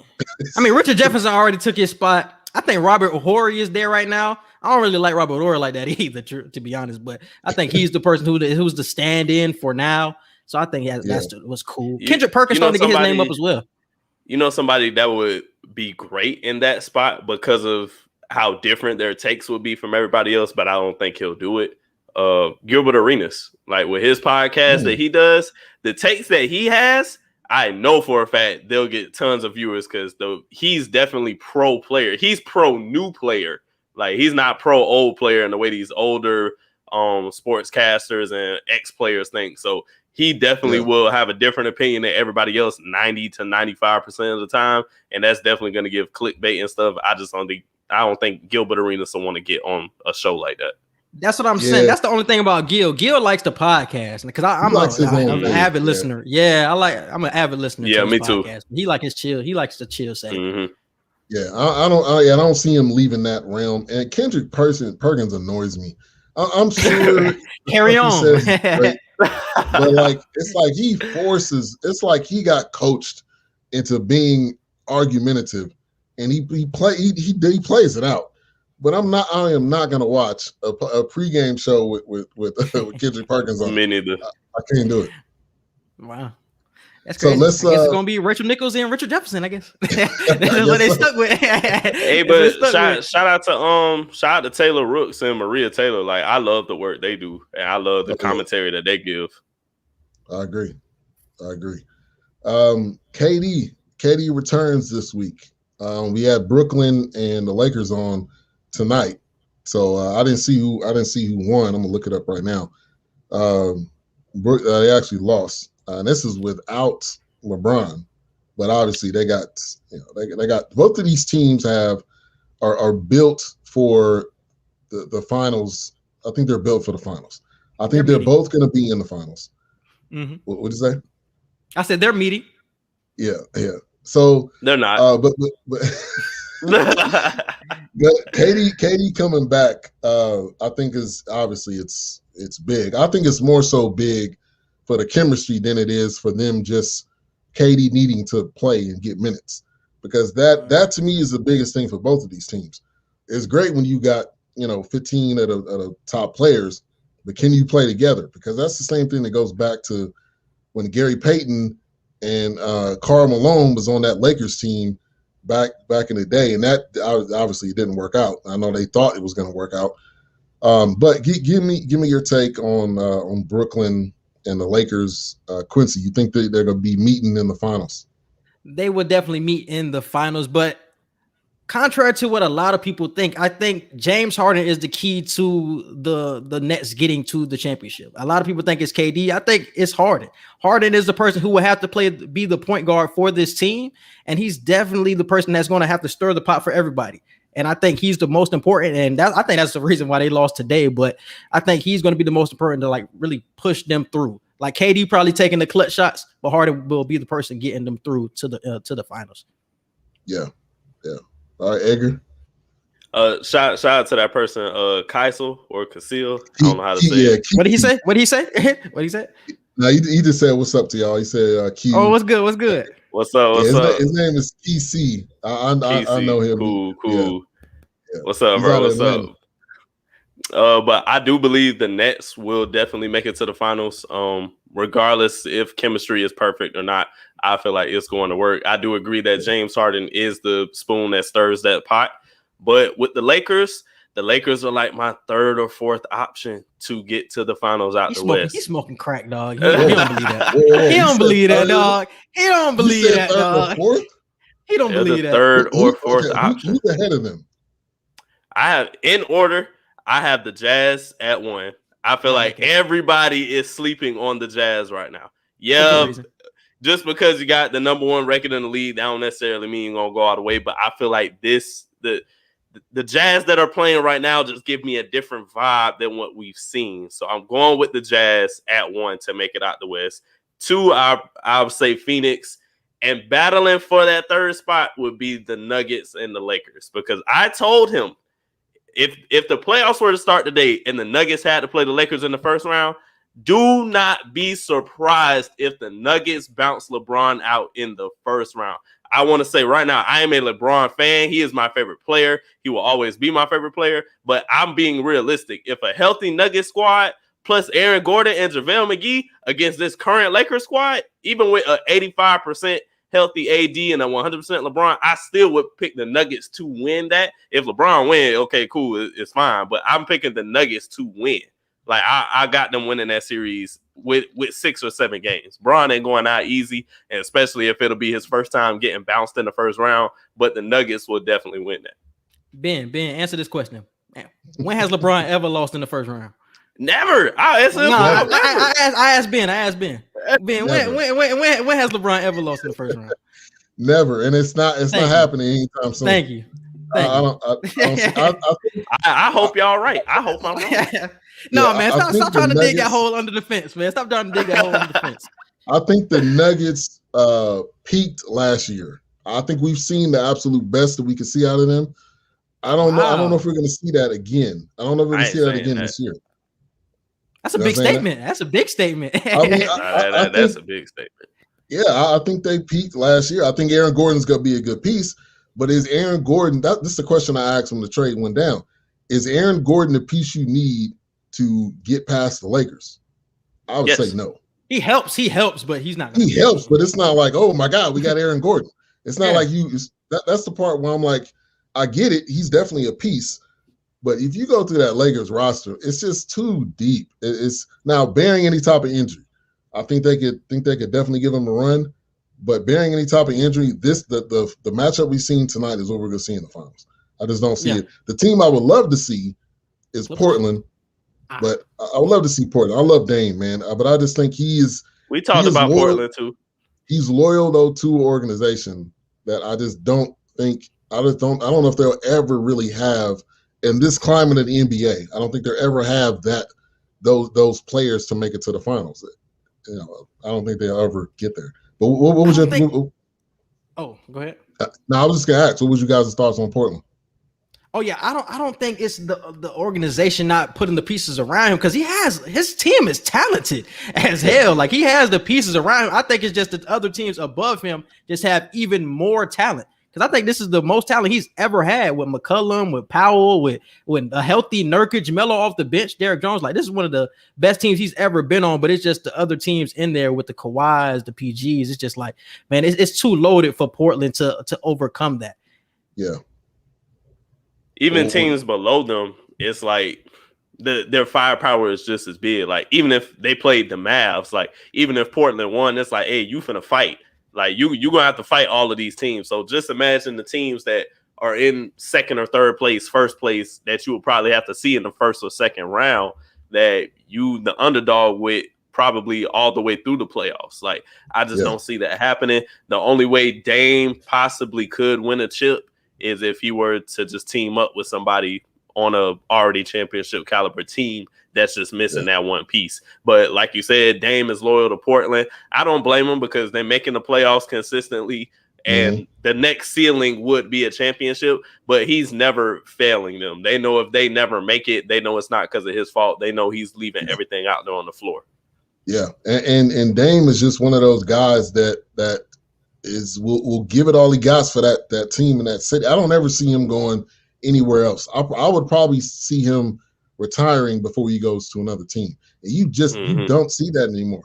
I thought that last person would have been Dirk. Dirk stayed on the Mavs the entire time. I don't know if we're gonna, maybe Dame is gonna be that guy, but I don't see anybody else just because that's the climate in the NBA. Steph not going nowhere. Steph would. I don't see Steph leaving. Steph may go to Charlotte at don't the say end. LA. Oh, I thought don't you say LA. At the very end. I'm not saying now. I'm not saying anytime soon. But he may go at the very end. With LaMelo? At the end of this, if Jordan called him, he may go. But I think the Blazers is just one of those teams you want to see succeed, but you just know. The same thing with the Mavs. I'm in Dallas, so I'm everything Dallas. Well, I don't agree about that. What? I don't root for the Mavs. No, I know. I don't root for them. I'm saying I do. I'm in Dallas. I'm a Dallas fan. Oh, you from Dallas? Yeah. Oh, wow. I thought you said you're from North Carolina. Nah, I'm a North Carolina fan. Okay. Yeah, How'd I got that a lot of family. Yeah, so I got a lot of family in North Carolina. My parents are from North Carolina. I actually grew up in the Bay Area, so I'm a little bit of a trader. People call me a trader, if you will, because I started off as a Niners fan, but I moved to Dallas like over 15 years ago. Went to the training camp one year, got to know some of the players. I'm sorry for you. He's a Dallas fan, right? He's a Dallas man. That's why he ain't want to say nothing about Dallas. my dad is a diehard Cowboys fan. He's been a Cowboys fan his whole life, and I just tell him all the time, I feel sorry for you. But back to the Mavs. They will never win a championship. I don't think they'll ever win a championship again. Maybe I'm not gonna say ever again, but in the next probably 10 years. This is a team that is not. It's a team that's not built to win a championship. I love Luka. I think Luka is a great player. But Porzingis, number one, doesn't play D and is one of the softest players in the league. Like if somebody falls into his knee one day, he's like, I'm out for the year. Like he's just one of those. I was okay with the trade when it went down, but now I'm starting to like revisit in my mind. Like it's not going to equal a championship. It's going to be fun basketball. I get it. But that's about it. It's just going to be fun basketball to watch. You're going to see Luka every night. That's going to put butts in seats. You don't have to worry about that part of it. But they got that one championship, which I'm happy about that. Got that with Dirk. But I don't see them going anywhere anytime soon. But give me your thoughts on the Mavs, both of you guys. The Mavs, man. I don't think I would take it that far just yet with the Mavs and not saying they will ever win the championship because Luka's so good, man. And I think we seen his potential. We seen his potential in the playoffs last year against the. No need to apologize. But we seen it in the playoffs last year against the Clippers. Like this man can single-handedly destroy teams. So I don't think I would say it's too soon. I think he does need more help. I think Porzingis should be getting traded because he's one of the most overrated players in the NBA. So they have to replace him with somebody else, another co-star. But it's so tough because Luka is a system into himself. Like it's hard to pair somebody with somebody like him. Like same thing with Brian. Like you can't really go hand in hand. It's not really going to be a duo because it's always going to be a Luka type of system. He's so ball dominant, so it's going to be tough with that. So I can see why you say they're not going to win a championship, but I wouldn't speak too soon on that. Yeah. I think agree. It's hard. Over 10 years, like no, I can't say that. The next 5 years, you can easily make an argument that they ain't gonna do nothing. But a whole 10 years, I feel like Luka will at least make it to the finals. Like even if they don't win, he could lead the Mavs to the finals at least. Yeah, and this is my thing. It's kind of similar to the Knicks. The Knicks always say, "Oh, there's KD, there's Kyrie, there's all these stars. We have a chance to get them." Yeah, you have like you had a chance, but it sometimes seems to always fall apart. The Mavs, since the championship, every person is something about Dallas where they don't want to come here. I don't know what it is. I don't know if it's Carlisle. Maybe Carlisle has to go. I think though with Luka, he'll definitely attract some people. I think because they would want to play with him. But I think it's going to be hard, especially in a loaded West. I think the West is going to continue to get better. But I'm gonna stick by it. I just think it's going to be hard to do it. But I think they'll make some runs. So I think they will definitely see that just on the strength of Luka. Like I thought they could have beat the Clippers. Now that Clippers team last year, they had a lot of. I don't know what. I guess maybe because they got partnered. I don't know what the problem was, but they just couldn't play basketball last year. Just period. They choked. It's okay to say it. They choked. Yeah. They choked. So going into this year, I definitely see them being better, but I don't see them making it to the finals either. But yep. That's tough. Because that Rondo pickup will be key. That Rondo pickup will be key. Playoff that's a different beast right there. You know what I'm saying? And you're taking a lot of pressure off of Kawhi and PG. I think too much pressure was put on PG last year, and we see him come up short. I think when he doesn't have to play make as much, I think we will see a different type of PG come playoff time, bro. Because we seen him perform before. So like we see him in Indiana perform. So it's not like he's terrible in the playoffs, but it just recently it's just like you have fell short. But I think with Rondo, he will go back to the old PG ways. Okay. I want pressure on all of them. Pressure on y'all regardless. Kawhi, the pressure is on you. You came into LA like LeBron tried to recruit you. You said, no, I'm finna go next door and I'm finna be your next door neighbor. And I'm the king of LA now. He got the new commercial with like the crown breaking in the mirror. And I'm like, oh, you trying to make a statement. So it's pressure on you. I ain't letting you off just because Rondo there. I ain't finna say pressure off you. No, pressure still on you. Paul, I ain't calling you PG-13 no more. Your name Paul right now until you do something in the playoffs. So I gotta say that. And ain't no pressure on Rondo. Rondo, you got your reins already and all that, blah, blah, blah. But Kawhi and Paul George, I'm putting immense pressure on them because now you really can't say nothing. Because it was like, yeah, y'all ain't really got no point guard. How is somebody going to operate this system? You got one of the OG point guards of this generation.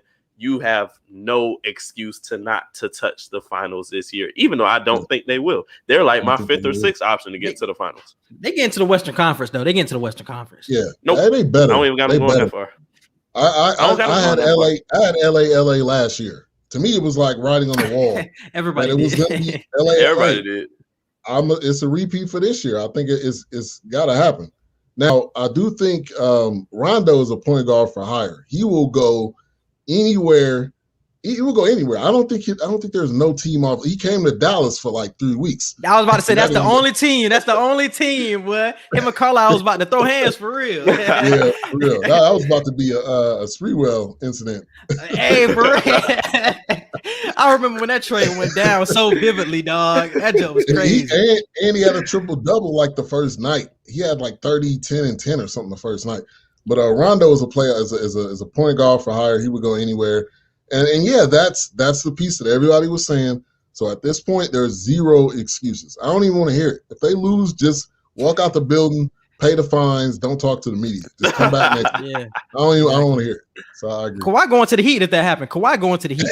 Kawhi bouncing. Like, he's not coming back. He's not coming back after losing twice. I'm like, nah, I'm gone. Like, what else do I have to do here? His contract is up after this year, isn't it? That's what I'm saying. He going to the Heat. Kawhi is one of those sneaky cats that'll be like, yeah, it's all good. I love it here. And then like there you're going. He'll be in Miami. Kawhi was house shopping this weekend in Miami. Facts. And we win in the ship. I just want y'all to know we win in the ship if Kawhi comes to Miami. We are Miami fans. I was about to say we both Miami fans too. That's the crazy part. How'd y'all feel last year? Did y'all truly think that we weren't gonna win? No, were they gonna make it? Yeah, did y'all think they could make it to the finals? I believe they were a dark horse to make it. They weren't the favorite, obviously, but they had a strong chance. And they have a strong chance to get in this year. I don't believe that. I think they got a lot of respect for Jimmy. This year is tough. They have a strong chance to make it to the Eastern Conference Finals. I'll say that. Not the finals because Brooklyn going no matter what happened. But to the conference finals in the East, the Heat can definitely get there for sure. Yeah. I don't really believe in any team in the East, and I really don't truly believe in the Nets quite yet. I just know they have everything that they need to. They got the firepower to make it just on the strength of what they have. But I don't trust Philly. I don't trust Milwaukee. You can go down the list. I really don't trust any of those teams. I think Boston should be better, and Milwaukee it's all riding on Giannis. Like I thought last year would have been different. This was even before he went down with that injury. They weren't going past that. I don't know why people try to use that as an excuse. Like we were beating them 3-1 in that game. Like what are y'all talking about? It was over. They got punched in the mouth and they didn't know how to respond.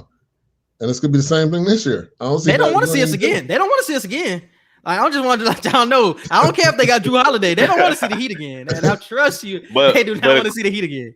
A question I had for you about Boston. I said this like months ago before the season even started. I think it was like during the first week of the season of like preseason. I said that the Boston Celtics window on winning a championship, I either said it was closing or it was just about closed for like the next 3 to 4 years, maybe 5. And some people thought I was crazy for saying that. And I'm like, no, like the confidence that people have in Boston is dropping. And you got the Nets now with the arsenal they got. Philly is getting better. Like you got these young resurgent teams in the East now with the Knicks being scrappy, the Bulls adding Vucevic to Zach LaVine. They got a duo now. Melo leading the Hornets to the promised land of making the playoffs, at least bare minimum. You know what I'm saying? Not even including winning games. So it's like Boston don't just have the finals written in their favor to make it there anymore. So I don't know. I feel like the window is closing on Boston because we were talking about are Jason Tatum and Jaylen Brown going to stay together? Will Kemba have to get traded before this team as a whole can make it? I think they'll split up before that happens. Yeah. Two, and shout out to Darlene. Thank you for tuning in. Oh, yeah, I seen that. Yeah. Two things with Boston. I didn't understand the Kemba pickup from the beginning. You have a Jason Tatum that can handle the ball.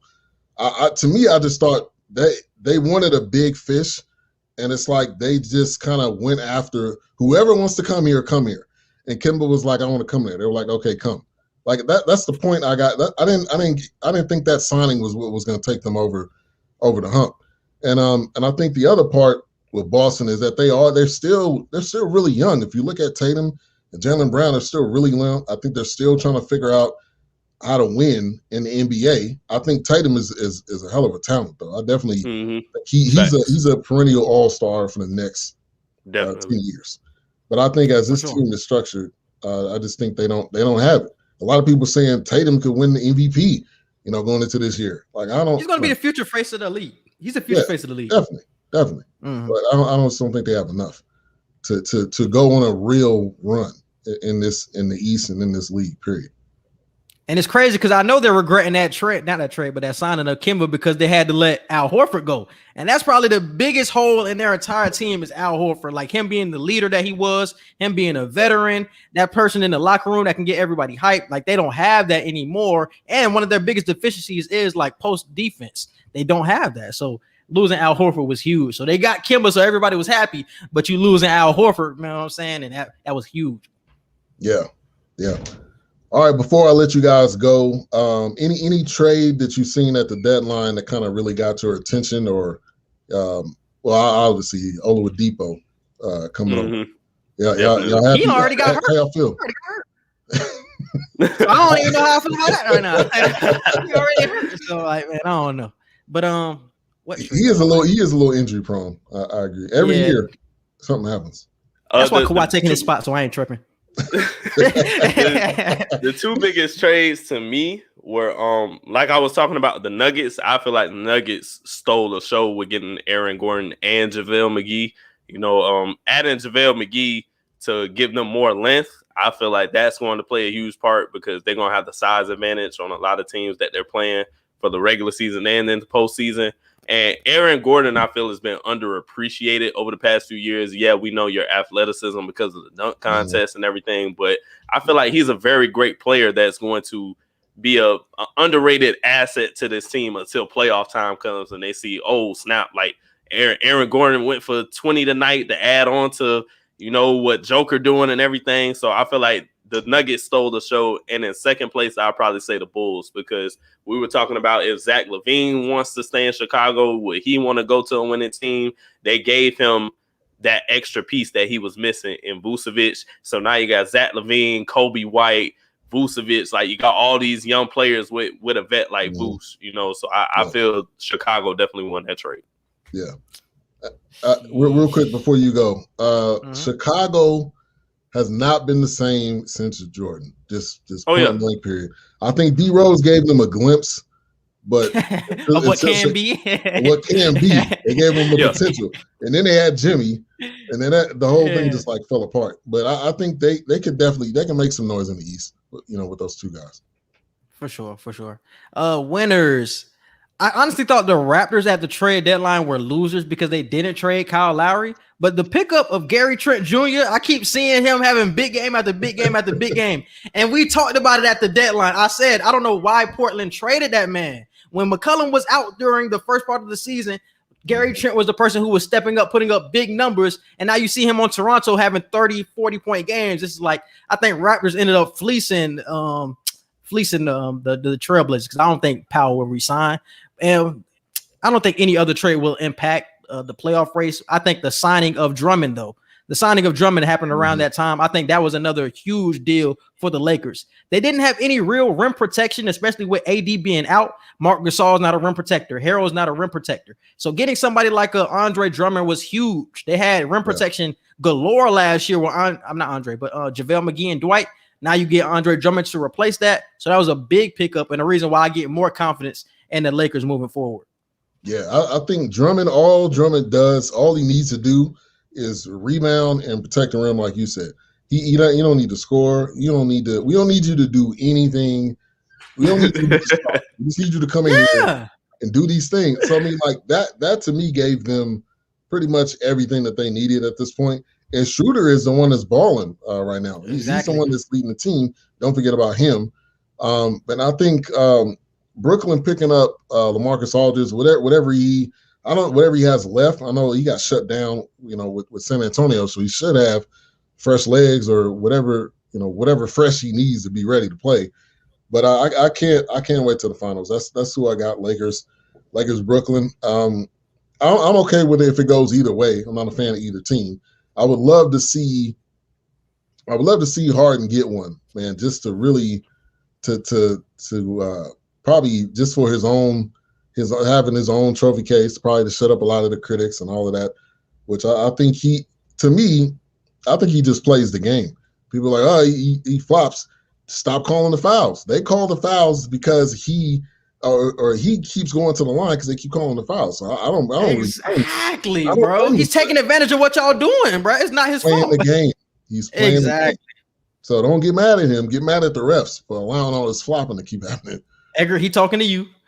But that boy hate Harden. I do not hate Harden. I love Harden. I don't hate Harden. I just feel like I don't like the direct, because I do agree. It's definitely, I feel like it's half players, half refs, but I don't like the fact that Harden is literally making that his game, because it's like, well, he's not doing it now. In Brooklyn, he's definitely not doing that now. Like, he's a true facilitator. He gets the calls every now and then. But in Houston, like, this man literally, who do you know is shooting 20 free throws a night? Like, come on, bro. Yo, 50, most of these 50-point games is coming from like the 20-something points you're getting off of your free throws. Like, come on now. Like, I can't respect that. I know the game has evolved to the point where it's like you have to be way more skilled and tactical with how you get your points. But at the end of the day, it's like we still want to see good basketball. And my definition of good basketball is not that. Like, Harden is good enough to where he does not have to do that to get the buckets that he's getting. And I just don't like the fact that he's using it to his advantage. And it's not just him, it's other players too, but it's mostly highlighted with him. But I don't know. I agree. The refs need to stop calling all this type of stuff. Everybody does. If you grab my arm, I'm getting fouled. What are y'all saying? No, but it's not that, bro. It's the fact that they're leaning. If I'm a defender and I'm like this at the 3, and you jump into me and you land and you just fall, you're not even falling from me impacting you. Like, you're falling just from our bodies touch. So let me fall. Yes, and you get the foul. And my hands are like this. Like, I'm not leaning into you. I'm standing here. No, bro, that's not a foul. Like, playing the game. Maybe I'm just old school thinking, but that's not a foul. If I'm not literally touching you, that's not a foul. Here's the thing I don't like. They all fall. All of them. If you're being pushed or not, they are coached. I'm sure they have a coach that teaches them how to fall when you shoot a jumper, because they all do it. Steph does it. Yes. They all do it. But again, it goes back to refs need to say, we're not calling a foul for that. Like, they need to call less fouls to really prove a point that we're not going to just keep calling fouls because you fail. Because there's plenty of times, and LeBron is like A1, bro. That cat, the times that he will react to things, which again, he's playing the game and he's getting the fouls, and he has that Jordan-esque, like, I'm gonna give you these calls because you're LeBron, because we know that every night in, night out, you're gonna be one of the toughest players. You're gonna bulldoze to the hole, which is gonna result in a foul eventually. But he should get a Grammy for some of his actions. But this is my thing with Harden, bro. This is my thing with Harden. I feel like if Kobe was around in this era, if this era was like the 2015 and moving forward, if this was his era, he would be doing the same thing that Harden is doing, taking advantage of what is being called. Like, he was not going to be doing the same, getting the hard buckets like he was doing in the early 2000s. He would be taking advantage of these calls. His IQ is way too high. Why am I not going to take advantage of you fouling me or grabbing my arm, or if I fall down or whatever? I'm going to take advantage of these buckets. And he probably would have scored even more points in this era than he was scoring back then, because he's just taking advantage of what's given to him. Oh, yeah. Any player any player back then would average way more. Now Jordan will average probably 35 points a game easily. Like, but I'm saying y'all knock him. Season. But I'm saying y'all knock it. But I say y'all knock Harden for what he's doing. But you put a great scorer in this era, they're doing the same exact thing. So you can't knock Harden for that when the scorers from back then would have been doing the same exact thing that Harden is doing, because that's what's being called. So you can't knock Harden when other scorers would have did the same thing. I agree. I just don't like the system of it. I really don't, because a lot of players look for fouls before they look for making the shot now. Like a lot of these players, like when they shoot, like you said, like they're shooting and they're coached to fall. So you're coaching these players to try to get the foul if you can. If the shot goes in, cool. If it don't, you go into the line. Like, no, like coach these players to make the shot. And if you get fouled along the way, then you get fouled along the way. But the goal should be to make the shot. The goal should not be to get fouled and just hope that the shot go in so you get a 3-point or a 4-point play. Like, no, come on, bro. Like that's just not good basketball to me. Maybe I'm just at that point now where I sound old when I talk about it, but I don't know. Hey, we all there, man. It's just like when it comes to the GOAT conversation. Everybody may have a different GOAT because they grew up in a different era. That's the GOAT conversation to me is just fun to have, but it's really about era. If I talk to my dad, he may not even have he may have Jordan, he may have Wilt, he may have my Bill dad Russell. Definitely like he be having people that's not even Jordan. Exactly. It's Kareem Abdul-Jabbar. People forget about him. He's got the most points ever. So I mean, it goes into eras and when you watch basketball. But I agree. If Jordan and Kobe played in this era, Jordan would probably have 40 a night. You think of like for sure playing against the Pistons, dude. You get clothesline. You could die on the floor back then. That wasn't good basketball either. I just want to let them know that wasn't good basketball. That wasn't either. So I'm glad they cleaned that part up. But I think they just went to the far extreme. One of the refs tonight was talking about how we went to before we were too far to the right, where it was just lenient. Now we're way too far to the left. So we need a middle ground to where it's not too far to one side. The early 2000s, in my opinion, was the best officiating of the NBA because it wasn't too lenient to where you could just hit anybody however, but it wasn't too left either to where it's like, hey, you can still play for real.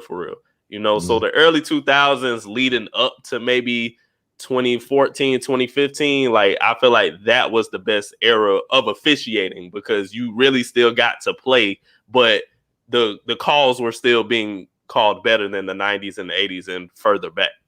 Yeah, I agree. We had the Q&E podcast on tonight. Thank you guys for coming on. Share what do you guys have coming up this week, or if you want to leave us with any lasting words, Quincy. Definitely subscribe to all of our podcast platforms. Just type in Q&E podcast or wherever you listen to podcasts. YouTube, same thing, Q&E podcast. Definitely subscribe. This week we probably got a snowfall. Every week we got a snowfall. We got an Invincible review. We got Last Chance U basketball review coming out. We about to come out with a website, so we about to drop hella junk on the site. Yeah. Bro, we coming out with hella reviews, hella recaps. So definitely just check us out. Falcon and the Winter Soldier dropping tomorrow, so definitely come through. Nice. And we got weekly pod episodes too. Weekly pod episodes. Cool. Real quick, let me ask, how's Last Chance U? I haven't watched it yet. The basketball. I liked it. It was the second best after the first season of football. I'll put it right after that one. Loved it. Same. Cool. All right, well, thank you guys for coming on. Your girl said we love to see it. Yes. Hey, appreciate you. Appreciate that. Yes, and definitely follow us too. Q_Hicks3. Definitely follow us on Twitter. And Edgar. You can follow me on Twitter at Edgar Martin 97. You can follow me on Instagram at Edgar Martin Official. Nice. Yes, sir. Well, y'all have a good night. Thank you for coming on. I'll definitely be checking you guys out in the future with all the content you put. Definitely got to get you on too, my brother. Definitely got to get you on the phone. Yeah, let me know anytime. All right, bro. Appreciate you. Appreciate it. Thank you. Okay. All right, have a good one. All right, guys, from the Q&E podcast, really excited to get them on. They've been podcasting, like they said, since October. Thank you, everyone, for tuning in tonight. I truly appreciate it. Make sure to check out the Q&E podcast, Q and %E podcast. That's for Quincy and Edgar. They really, really are doing their thing, and I'm glad to get them on the show. Thank you, everyone, for tuning in tonight. Let me go through the list of those that commented and liked. I eat Gleazy's, which is hot dogs. Overton Claiborne, Denisha, Ivan, Nathan, Kesey, Vinny, Hardy. Shout out to my BS3 radio partner, also Cowboys fan as well, Darlene. Thank you guys for tuning in tonight. Have a great rest of your night. It's almost morning time for some of you guys on the East Coast. We will be back on Monday. On Monday with the forecast, we'll be recapping Concrete Cowboys, a new movie that is on Netflix, was just released, and starring Caleb McCollum, Idris Elba, Method Man's in that movie as well, and then Jarrell Jerome. He was in the Central Park movie. But make sure to tune in Monday. That'll be right here, same channel, same place. Also, I will be recapping on Monday the Creating Young Minds Undiscovered League and the Louisville Leopards basketball team out of Louisville, Texas. So make sure to tune in Monday starting at 8 Central, and then 9 Central will be the forecast. So thank you for tuning in. God bless. God is love. Peace. We will be back in action next week.